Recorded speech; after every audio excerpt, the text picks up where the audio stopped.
ശരീരം മുറിച്ചു മാറ്റേണ്ടി വന്ന ആളാവാം, വലിയ ഓപ്പറേഷന് വിധേയമായ ആളാവാം. ആരും നമ്മൾ ഇങ്ങനെ പലരെയും കാണാറുണ്ടല്ലോ.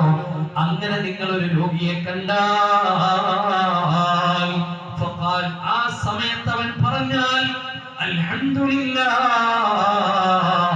അല്ലാഹുവേ നിനക്കാണ് സർവസ്തുതിയും. ആ രോഗിയെ കേൾപ്പിച്ചിട്ടല്ല, ആ രോഗിയുടെ അടുത്ത് നിന്ന് അല്പം ഇങ്ങ് മാറിയിട്ട് അൽഹംദുലില്ലാഹില്ലദീ ആഫാനി മിമ്മ ഇബ്തലാക ബി, പടച്ചോനെ ഈ മനുഷ്യന് കൊടുത്ത രോഗത്തിൽ നിന്ന് എന്നെ കാത്ത അല്ലാഹ്, നിനക്കാണ് സർവസ്തുതിയും എന്നൊരാൾ പറഞ്ഞാൽ വഫദ്ദലനി അലാ കസീരിൻ മിമ്മൻ ഖലഖ തഫ്ദീല എന്ന ദിക്ർ ഒരാൾ ചൊല്ലിയാൽ ലം യുസിബുഹു ദാലികൽ ബലാ,